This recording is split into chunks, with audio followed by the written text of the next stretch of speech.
Hi guys! Tuesday ngayon at wala kaming pasok kaya naisipan namin na mag-road trip.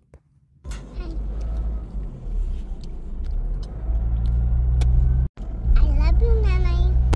I love you, Daddy.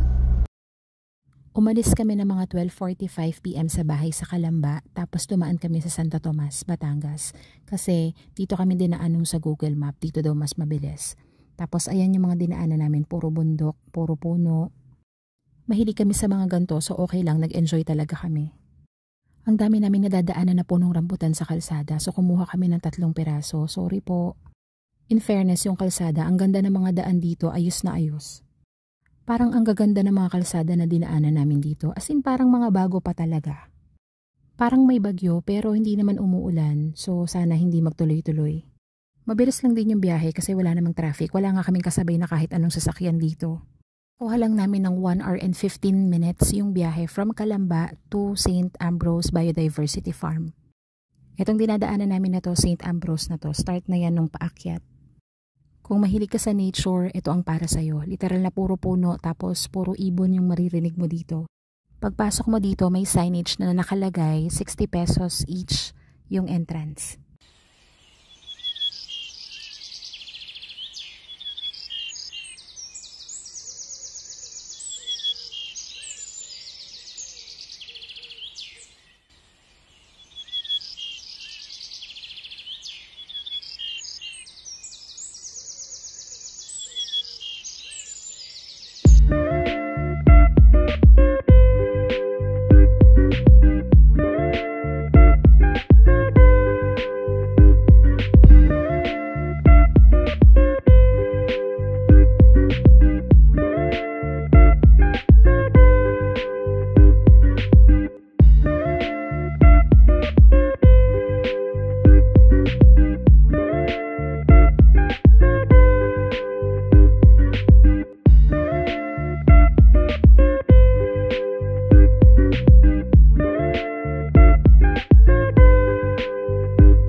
Medyo mataas yung akyatan dito, ang daming stairs.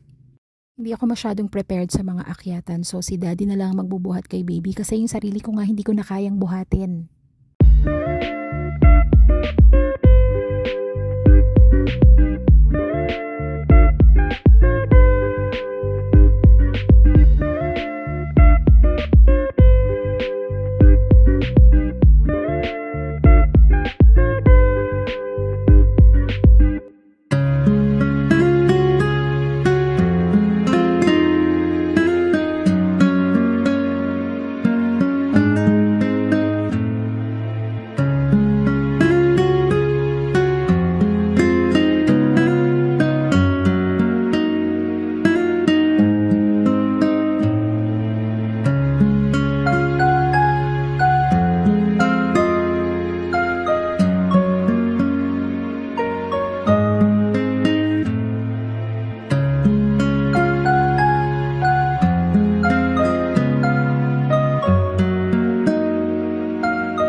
Nag-enjoy kami kasi ang ganda ng chapel sa taas. Sobrang aliwala, sobrang presko, ang daming ibon.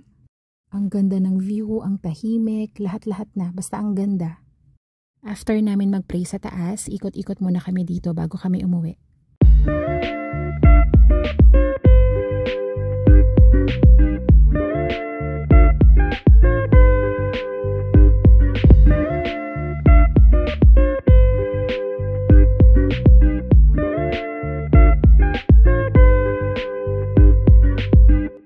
Nung pauwi na kami, dun ulit kami dadaan sa may Santo Tomas, Batangas. At dahil gutom na rin kami, dumaan na kami dito sa SM Santo Tomas. So ayun muna, hanggang sa uulitin. Kita-kits sa Kalamba. Bye!